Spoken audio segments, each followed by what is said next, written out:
Nom Nom delivers fresh food with whole ingredients backed by veterinarian science. Science tells us that a dog's health starts in the bowl, so improving their diet is one of the best ways to help them live a long and happy life. Nom Nom's food is full of proteins your dog loves and the vitamins and nutrients they need to thrive. All you have to do is order, pour, and serve. Ready to make the switch to fresh? Order Nom Nom today. Go to https://trynom.com/curveball and get 50% off your first order plus free shipping. That's https://trynom.com/curveball. Plus, Nom Nom comes with a money-back guarantee. If your dog's tail isn't wagging within 30 days, Nom Nom will refund your first order. No fillers, no nonsense, just Nom Nom. Welcome to the Living the Dream podcast with Curveball. If you believe, you can achieve.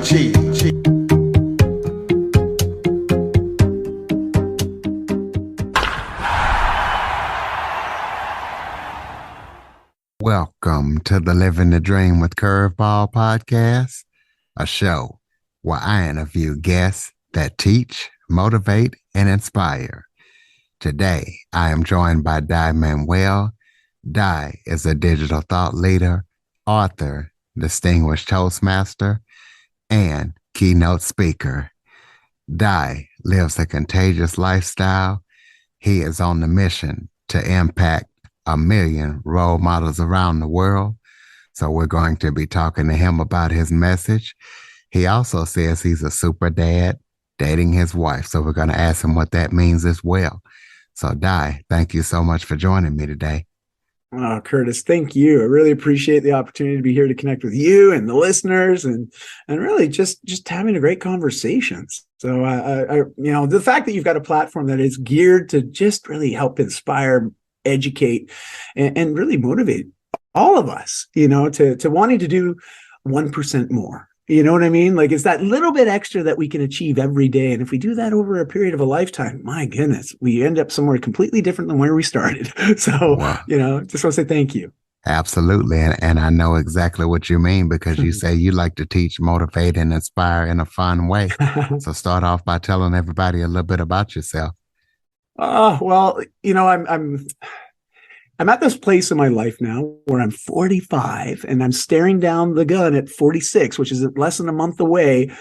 And I can't tell you how excited I am to be growing older now. And I know that sounds weird because most of us are like, no, I want to stay young. And the age is just a number to me, but it's a number that signifies a lot of experiences and a lot of learning and a lot of growth, right? And in these 46 years, I've never been one to travel a straight line. It seems that my path has always taken me up and down, over and under, and through some pretty interesting times. And well, I'm someone that started off in life not as someone that's as health-minded that I am now. And I think that's common. A lot of us end up in a career path or in a place in the world where we want to make an impact, but it's often inspired by something that might have happened when we were younger or early on in our journey. And just to sort of, nail this point home, I was morbidly obese as a teenager.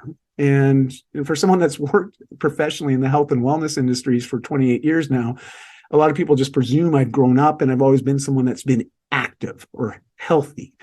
And no, I come from the opposite side of that coin. But I made some changes at 15, and that really put me on a path that's brought me to where I am today. Connecting with you, Curtis, and anybody who's listening is, I want to show up to help others travel journeys that involve a lot of change, because that's part of our life. There's lots of changes that are going to happen, but how do we navigate change, and what's our relationship to change? And if it can be more positive, believe me, we just have a lot more fun in life when we navigate the changes, especially if we can look at them from a more of a positive or optimistic perspective. Well, I definitely agree with that. And I always tell people, if you're not getting older, you stop getting older, there's a problem. You know So, what? Yeah, I like it because it's true. so you worked in, you say you work in the health and wellness field. Tell us Yeah. what you do in the health and wellness field. Well, a little side note, I started at least more as a passion hobby, I guess would be anything, was when I was 17. Because navigating those changes for myself, it wasn't like, it took me 5 years to put the weight on, 5 years of really eating my emotions, but also managing my emotions by trying to escape from them. And my form of escape was video games, as well as watching movies and TV. It was these little distractions, so I didn't have to be present in my own life, to be honest. And after 5 years of doing that, getting to a place where I was ready to make a change, and it was for nobody else but for myself. And it didn't come there overnight. I really wish I did. It wouldn't have been as challenging if I got to it sooner. But you know what? When we're ready to change, we're ready to change. And that's set out on a 2 year journey where I just released that weight because I educated myself on how to move my body a little bit more effectively to create a positive change. But also, I learned new ways of nourishing not only my body from the inside out, but also my mind. And when I got to 17, so I sort of got to this place where all of a sudden I just woke up one morning. And before, I used to be someone that was really big on lists, and I knew that I had to do all these things in a day because these were the important things. I got to get my workout in, I got to have my smoothie. And then I got up one day and I remembered I didn't even look at my list once today, but I did all the things that I knew I wanted to do because it brought me a certain level of fulfillment and happiness, but also presence in my own life. And that's when I knew I had developed a lifestyle. It just became something I don't think about. I just live it. And I know that's what a lot of us aspire for, is to get to that place where we can just really enjoy all the small things in life because we don't have to always be focusing on all the things that we should or shouldn't be doing. We just do. And, I came to the industry only because at 17, I remember friends of my parents. And this is the weirdest thing, right? Me at 17 and them at their age would have been late 30s, early 40s, coming by the house. And I thought, I always presumed when they show up, they're coming here to talk to my mom or my dad, like that. Why would they come to talk to me? And I remember them coming to the back porch and knocking on the screen door, and I'm in there making the meal or something. And I remember Larry saying, "Hey, Di, is your mom home?" And I'm like, yeah, she's here. She's out back doing some gardening. He's like, "Oh, okay, well, great." And I'm like, okay. And he's sort of that awkward pause, right? Where he's still looking at me. And I'm like, okay, what do you want? Are you going to go see my mom or what? and he's like, well, actually, can I ask you a couple questions before I go talk to your mom? I'm like, oh, geez, what did I do? I know I was out this weekend. Did I do something wrong? Am I in trouble? Like, that's where my mind was going as a 17-year-old boy, right? I was just like, oh my gosh, what have I done? I'm in trouble. And he sat down and he just acknowledged the changes that he had seen in me and my health over those 2 years. And he expressed to me very vulnerably that he was at a place where he needed and, more importantly, wanted to make some changes. And he asked for my help. Now, at 17 years old, I'd never had anybody give me that kind of attention nor respect or even to ask me for help because they valued my opinion. And, up till 17, I didn't feel like I had a lot of value to offer. But this is the first time where not only did I feel I could help them, it felt right. And from that point onward, since I was 17 to now 46 almost, I've been helping people through health and wellness changes. And that's just by empowering people to learn ways to create the results that they say they want, but to do it in a way that's fun, it's engaging, and to be fair, doesn't feel really hard. Because a lot of us believe that, change has to be hard. And I don't believe that at all. I don't believe it. And I know there's healthier ways to navigate it, but that's where the mental health piece comes into play. Well, let's talk about you base your work off of five F's. So tell us about those five F's and why they mean so much to you. Oh, wow. Curtis, I'm it's probably the writer in me. I went to school. This is funny, right? I work in the health and wellness space for basically my entire adult life, but I went to school, and a lot of people think I must have gone for sciences or whatever. And I actually went for philosophy and English literature. And, so I'm someone that loves to think, but I also love to read and to write. And that writer in me, the speaker in me, loves alliteration, right? And so the 5S is my easy way of remembering and identifying some of the non-negotiable values that help me navigate life. And these 5S, and when I've shared them, often people are like, oh, those sound like the exact same things that I would prioritize. And that's awesome because I think they are rather powerful. What do we call them? They are values. They're values that help guide us and help us filter through our decision processes. Like when we get an opportunity, like I remember once getting a career opportunity presented to me, but I knew it would encroach in a big way on my family. That's one of my S. It's fitness, faith, family, finances, and of course, an overarching roof of fun. Because you're not smiling every day. Well, there's room for improvement. And that one part, family, for me, it's a non-negotiable. We have certain commitments that we make as a family to each other, and we honor those commitments above all else. And all of a sudden, I was presented with a career opportunity that was going to be a lot more money, but it was also going to involve me changing how I worked, where I worked, and the frequency of work. And it was going to encroach a lot into that family value. So it became really easy for me just to say, you know what? No, it's not a maybe. It's not like I have to think on it. It's like, no, because I know 6 months into that commitment, I'm going to be regretting my decision because I'm going to feel unfulfilled and disconnected from the thing that matters most to me, which is my family. And so that's just one idea of these 5S. The other ones include fitness, faith, finances, and that part I called fun. And the way I sort of alliterate this to people, and I invite them, anyone that's listening to this right now, envision that you are the architect of your life. And your life is going to be represented as a home. And you're now getting to work to develop that home and to build it. Now, here's the neat thing. Go back to sort of the grade school. We think about a triangle on top of the square. Like that's my artistic capabilities when it comes to drawing. Okay. So if you think about your drawing sort of the stick figure home, each of those four sides of the square represents a wall. It's sitting on a foundation. And on top of that all, we have this little roof. Well, each of the walls is represented by one of the values: fitness, faith, family, finances. I have a foundation, which I invite everybody to challenge me on this. But if you think about the life that you build and you thrive within, and that, what really guides us, we need a rock solid foundation to build and to launch off of, but also to fall back on. And that foundation for me, and what I invite others to consider, is health. Because without health, whether it be physical, mental, emotional, spiritual, or financial health, they all come into play. So having a holistic foundation that's strong and solid of health first makes a big difference when it comes to architecture, being the architecture for the home that you're going to build, which represents your life. And you don't have to use the same letters or same structure or values that I do, but just envision this sort of idea or metaphor, because it's wonderful when you start to play this out. Because like life, it's very dynamic. There's storms that come every once in a while, and it's going to challenge our home, the integrity of the home. We might get termites, we might have a leaky roof, but these just identify the areas in our life that might need some extra work right now. And for me, as an example, back in the day, my fitness was challenged. My health was challenged. So I knew by solidifying, doing more for the fitness part, it was also going to help make the foundation more solid. But at the same time, it also helps create better integrity amongst all of the values. You may have heard the expression once, the way we do anything is typically the way we do everything. And there's truth to that, right? And so I always say you can't ever just favor one value. They're all important because they're what make up our lives. And so that's sort of the idea around the 5S. It's really a simple tool for me to remind myself of what is most important and allow to guide me to making those decisions that align with that much more quickly. But everyone has to do a little bit of introspection and exploration to discover what their core values are themselves. And if anyone's really interested in this, actually, Brene Brown has some free resources on her website to help you discover or uncover what some of those most powerful values are for you.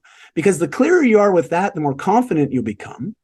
And when you feel confident that you're going in the right direction, saying yes to the right things and no to the right things, holy smokes, your ability to make things happen more quickly and to navigate change a little bit more in a positive way, it becomes very apparent, because we also procrastinate less. And that's the advantage of that clarity and confidence. So, this idea of the values and what guides us, I invite everybody, figure out what your 5Fs are, or whatever letters you want to use, but try to narrow down to get really clear on what are the most important values in your life that you would never be willing to negotiate. The clearer you are, the more confident you'll be, and you're going to find you take more decisive decisions more quickly and with more confidence. Well, you also scaled an eight-figure business. So tell us about that. And I'll also tell us about the learning and the struggles that you went through while doing that. Oh, wow. Thanks for that. It's you know, I've been in the health and wellness space, as I mentioned, for a long time, and most of my adult life. But for 17 years of that, I was in the fitness equipment industry. And I had a chain of retail stores that I co-founded with a business partner. And, we started as a smaller enterprise. He already had a pre-existing business and it was doing okay, not fantastic, but it was doing well enough. And an opportunity came around where I was going to be given an equity position to come on board in a more operational capacity. And so I was the COO, Chief Operating Officer, as well as the Chief Marketing Officer, because marketing and sales is my predominant background. However, operationally, I'm pretty skilled at that too, and I've gained a lot of confidence just through working through that in that capacity. Now, scaling a business, it's one thing to really start to see things take off, but we don't start to realize there's a lot that we see on the front end. We see the sales. We see us selling a lot of products to people, helping them get a little healthier, a little fitter, and really just enjoying life a bit more. So there was a real feel-good part and a direct impact that myself and the company was able to make. However, after a sale's made, there is so much more to it. We have the service, we have the follow-up, we have delivery and installation. If there's a problem with the product, you got to look after that. There's a lot of infrastructure. And at times, as you're scaling, and this is the part that we sometimes forget, is that logistically, to continue to deliver and to deliver in a high value way, we also have to scale up systems, not just scale up sales, because scaling sales is the fun part, right? But how do you support the sales? And so there was a couple of rude awakenings, to be perfectly honest, at times where either we would oversell product and not have enough inventory to deliver, and vice versa. There was periods of time where we might run out of stock. And because I'd be sourcing products from overseas, that could mean 3 to 4 months before you're replenished, which means a big dip in revenue. So, without getting into all the retail concepts and point of sale type of strategies, I'll leave it at it was a real big challenge at times. And it was also one of the most rewarding things I've done in my life, all at the same time. And I know if anyone's ever worked in retail, you'll know this little rhyme or adage, the details are in, retail excellence is always in the detail, and that's something I've taken forward, even in the way I serve people now in my communities now. It's more on a service base, not product base. However, it's the little details, those little minute details that make the difference, how we follow up with somebody, how do we sign off, how do we check in with a client, like as a coach and a mentor. There's other tools and operational tools I've started to implement to allow me to ensure that I provide a better experience for people. Because, at the end of the day, Curtis, and even if you think about your own schooling that you completed a few years ago in the broadcast space, I can imagine there was so many new things for you to learn and to experience and to grow into, especially as you're learning, you don't know.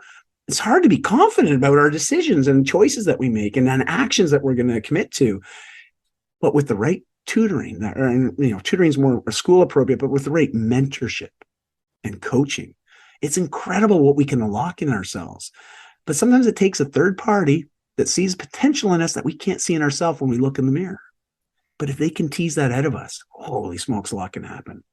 And to be fair, I learned a lot of those skills and lessons myself, both as on the receiving end, but also on the delivery end for my teams. As we built and scaled, the human resource capital that's required is immense, but it's a relationship business first and foremost.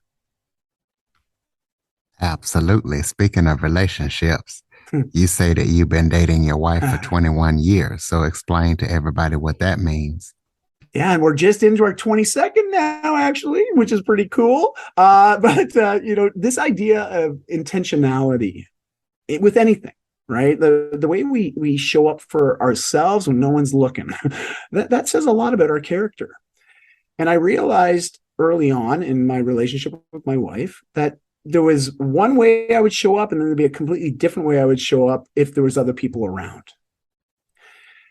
And my wife's actually pretty good at this. Every once in a while, if we get into a bit of a tiff, she's like, I know what you just said to me, or you said to the girls, our two daughters. She's like, if we had a live camera on us right now recording this, would you have said it the way that you said it? And I'm always like, no, I probably would have said it differently. So it's also that little trying to remind ourselves that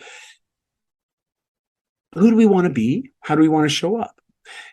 And I knew in our relationship, I wasn't always showing up and not showing up the way that I wanted to show up. And so this idea of dating, think about it as when you start to date someone, that significant other in your life. I mean, you're excited, you're nervous, there's the little butterflies going in the stomach, as they say, right? And it's just every time you see them, it's excitement, big smile and beaming. But you also make sure you prioritize time for each other. You take time to ask each other questions. You're always discovering something new about that person as you're dating them. Well, why does it stop when we get married? Does it have to stop? It doesn't. But you need to have some intentionality. You have to set the intentions and then follow through.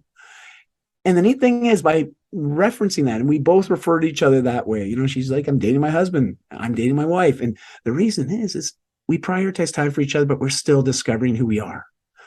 And keep in mind, you would think that over 20 years, 2 decades together, we probably know everything, but we don't, because the person she is today is very different than the person that I met 20 years ago. And so we keep continuously refalling in love again with this person that we're becoming. And so that is the whole reasoning behind that, because I'm a big fan of language. And I think language is critical, not only in communication, but also how do we interpret ourselves in our own life and speak to ourselves because that's the one voice we got to live with 24/7, So if it's not speaking positive into you, why not, because that's a voice that you really want to get on your side, if you know what I mean. I know exactly what you mean. Talk about the most powerful question you've ever been asked and how did you respond to it? Oh boy. Well, I'd have to take you back 13 years. And, up to that point, I would have been 33 almost at that time, 32, about 33. And well, as a kid that was morbidly obese, I dealt with a lot of mental health challenges that accompanied that. There was depression, there was anxiety, quite a bit of social anxiety, and that sort of carried forward into my adulthood. I still deal with it from time to time, but I've learned healthier ways to manage it. Where back then, I would manage it by avoiding it or distracting myself. I never actually deal with it, but I just treat the symptoms through food, through movies, video games. And so I learned early on that there was ways to escape and to avoid pain, or discomfort, and we could distract ourselves with other things. Now, as a preteen teen, very easy to do that because it's very accessible. Unfortunately, I got really good on focusing on the outside, the exterior. I made all these great changes, developed a new lifestyle from it, started helping others with those external changes as well, but I never done any internal work. I never really asked some of the tough questions for myself, like, who am I? Why am I here? The small questions, right, Curtis? And where am I going? And what do I want to do? What do I want to be? What kind of dad do I want to be? These are questions I never asked myself. I was more focused on how can I make more money? How can I grow the company? I was so focused on professional development because that was a large part of my identity and how I identified myself, was as the business owner, as the entrepreneur, as the fitness guy. It wasn't just father of 2 beautiful girls, dating his wife of 21, almost 22 years. Those are actually the labels that matter most, but I didn't know that back then, and I didn't act as if. And so I learned that there was other ways to escape things and discomfort, my anxiety, and that was when I discovered alcohol. And alcohol was a big crutch for me. It was an easy way to diffuse anxiety, and even though I would drink, it wouldn't actually diffuse it, but it would delay it. It would allow me to forget about it in the moment.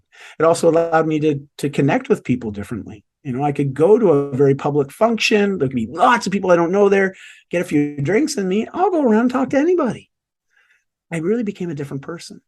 And I was positive, it was never negative, but it wasn't really me, or at least my full me. And I learned to do that for 15 years of my adult life. And the thing is things only work for as long as they work, and then they don't. And there was a lot of signs that it wasn't working, especially in my home. My relationship with my daughters were, it was good.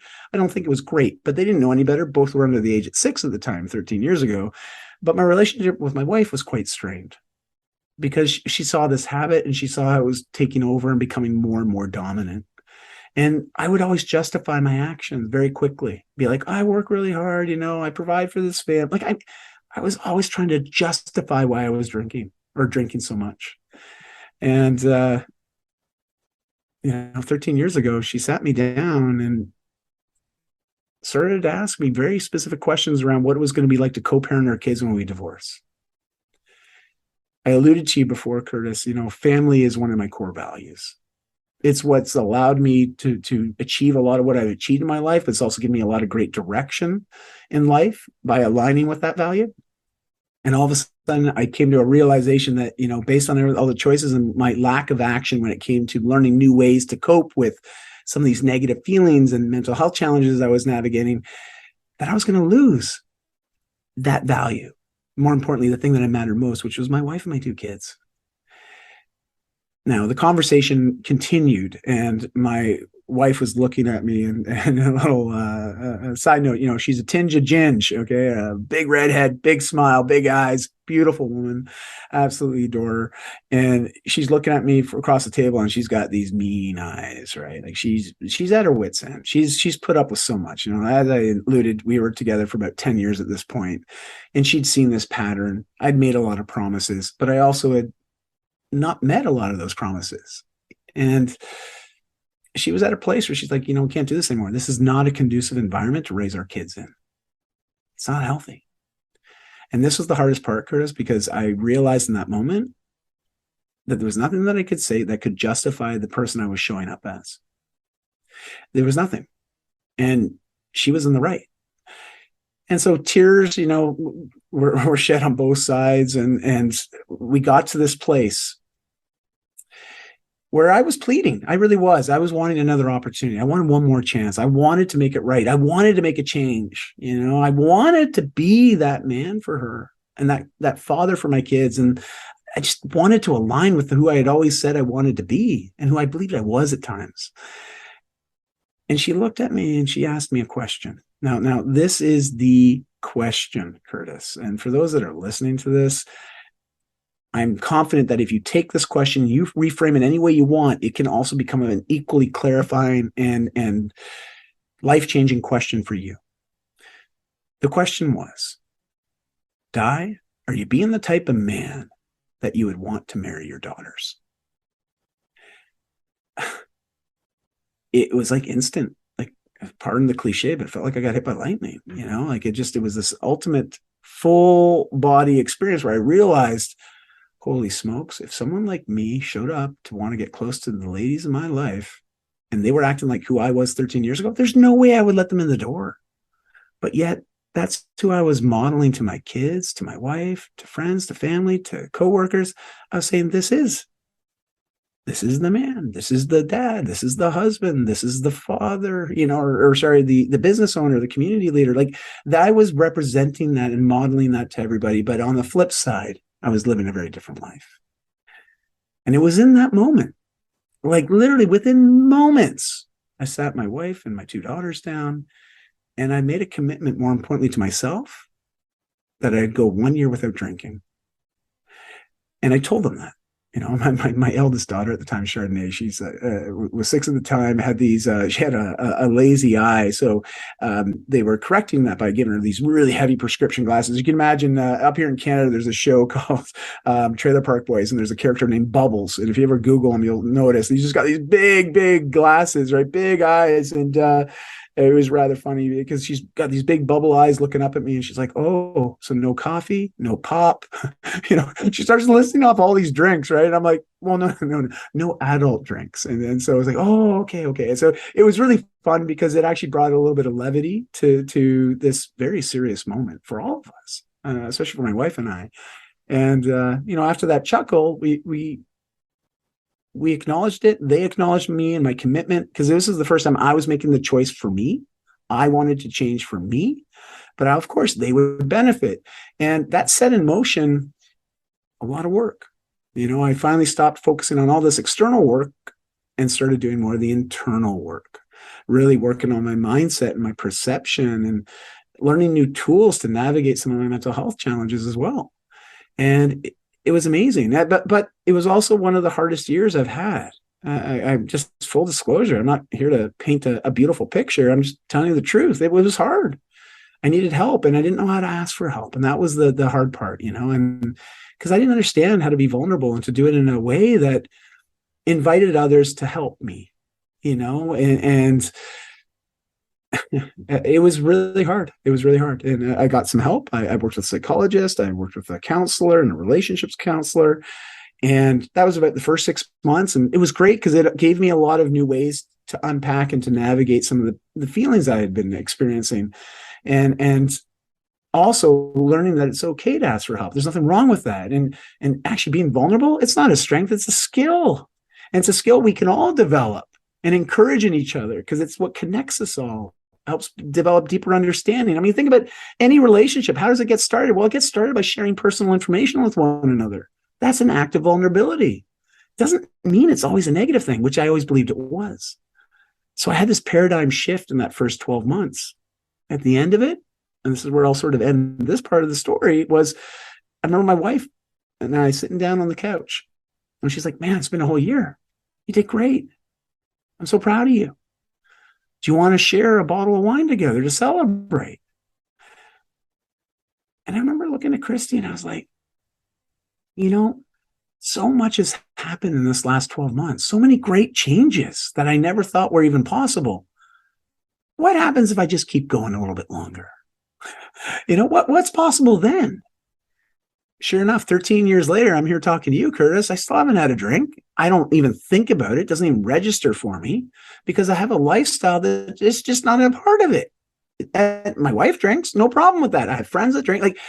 I never classified myself as an alcoholic, but I do classify myself as somebody that had a real problem with alcohol and a really bad relationship with it, And so that was, sort of to put a little bow on it, that was the coolest little thing that led from one very, very profound, deep question. And it's amazing when asked the right question by the right person with the right intention, what kind of right results can be produced. And so, yeah, I've sort of dedicated my life to asking people the right questions now, if you really think about it. Most definitely. Tell listeners about your book and what they can expect when they check out your writings and where we can pick it up at. Oh, thanks, Curtis. Oh, well, it's called the Whole Life Fitness Manifesto. I know it sounds like a mouthful because it is. But, I went through this period when I was questioning my old career path. And, after being in retail and gosh, it would have been about 15 years at this point in retail. And I had started to navigate all these changes. I was still working at my former company. We were still growing, but I had started taking an interest in doing a lot more of this internal work. And the thing is, and I want everybody to understand this, when you start doing that kind of inner work, start to really ask yourself some hard questions, but not run away from them, but sit with it, navigate it, find a coach, find a mentor, find a specialist that can help you navigate those questions in a more healthy way. But do it, because what's going to happen as you start down that path is you start to realize there's lots of changes, and there's changes that you're going to feel really good to make, but there's going to be some that are really intimidating. It might involve changing some relationships or changing a career path. That's what it was for me. I realized the path I was on, I didn't want to be on anymore. I didn't feel fulfilled from it anymore. I'd grown to a place where I wanted more. I wanted to experience more. I wanted to do more. And I knew the path that I was on wasn't going to allow the space to do that. So after 15 years, getting close to 17 years, I was like, I'm going to change careers. Here's a company I co-founded and I don't want to be here anymore. That's a pretty scary place to be. When you start to question what you're going to do tomorrow, you realize there's a lot of other things left to unpack and get clear on. And that's what set me down this path. And during that process, my wife and I had started contributing a lot. And this is something I like to just share with everybody, just as a tip or a strategy. If you're feeling maybe confused or unsure of what you want to do with life or where you're going professionally, and you're not sure about your own place in the world, one of the best things to do that I've found through my own experience is contributing to the world, contributing to your community, contributing to others. And for us, it was by starting what we called our Sunday Fun Day sessions. And they were Sunday Fun Day workouts. People would come together. We'd have anywhere from 80 to 100 people at the peak. They would come and do fitness classes. There was no cost. There was no hidden agenda. It was all about coming with a positive mindset and ready to make friends. That was the only condition that we had for people to show up. People would bring their friends, their family. It was just a beautiful community. And I learned a lot through that process. I got to test a lot of ideas that I had around fitness, nutrition, and mindset, and how to coach and support people with that. Out of that came the seedlings for the book, the Whole Life Fitness Manifesto, because it is a manifesto. It's a tenets, a list of tenets that people can adopt or embrace to create whatever kind of results they want for themselves, both physically, mentally, and more importantly, also on that spiritual or soulful side, that inner energy side, if you will. And the book will teach you 28 days. And I invite people to commit to 28 days where you're going to make a non-negotiable 30 minutes a day. So that's 2% of every 24 hours, right? I know everyone's got it, because when you look at the stats, you look at how much people are using TikTok, Instagram, Facebook in a given day, it's well more than 30 minutes.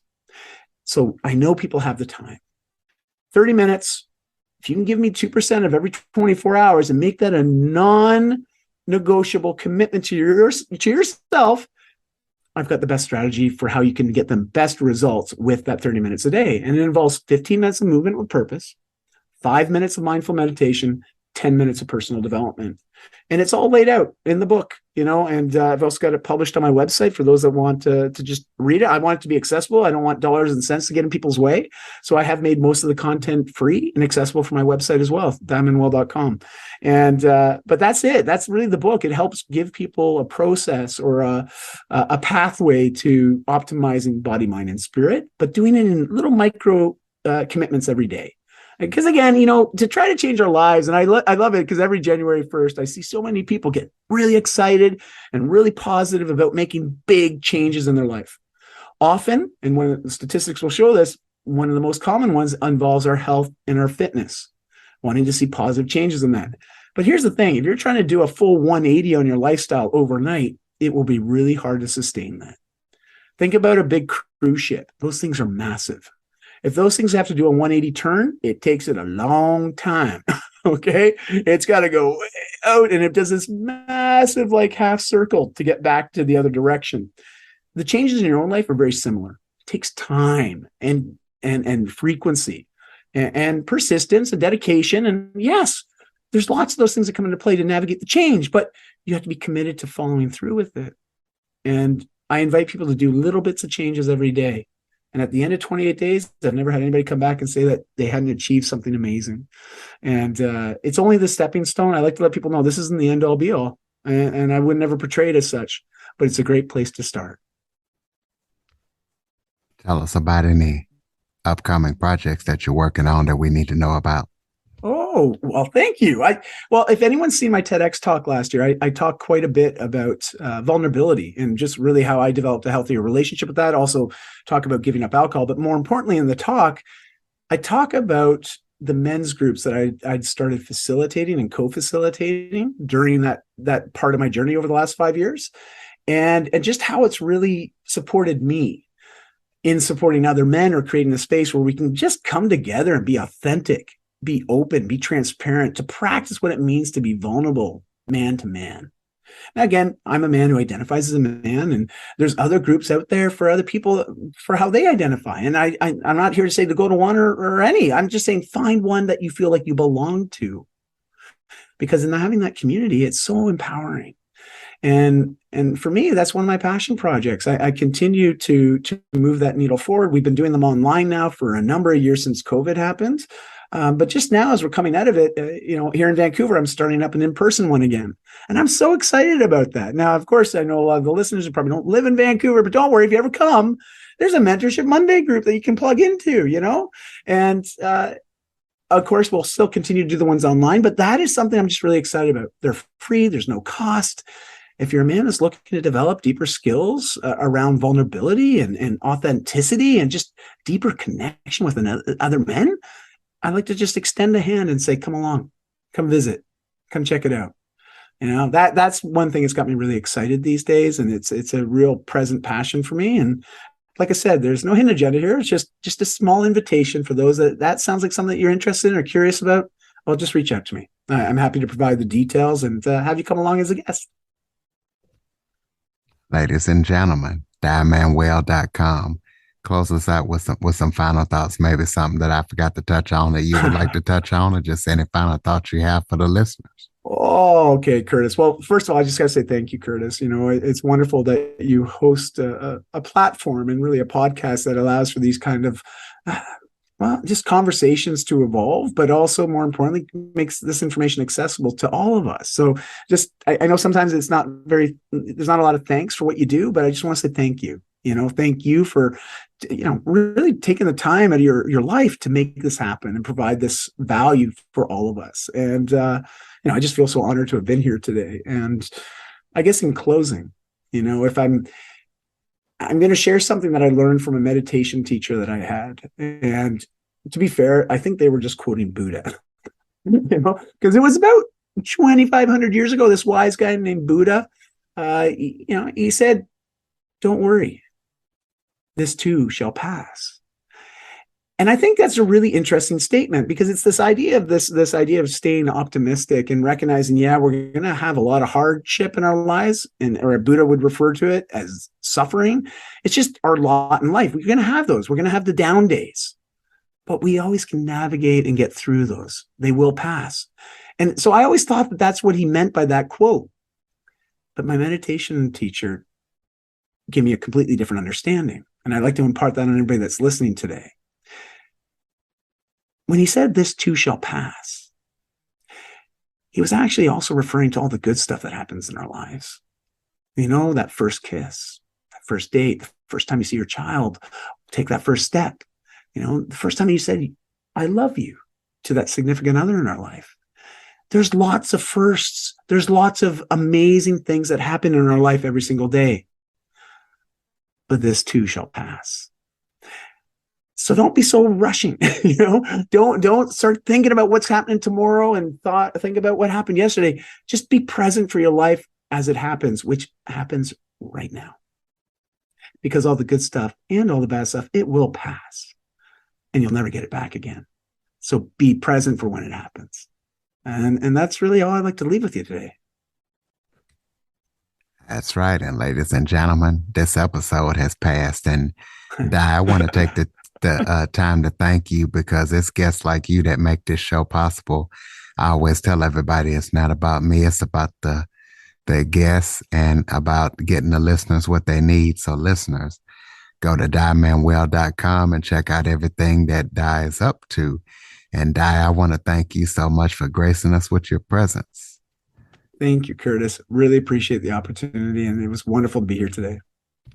For more information on the Living the Dream podcast, visit www.djcurveball.com. Until next time, stay focused on living the dream.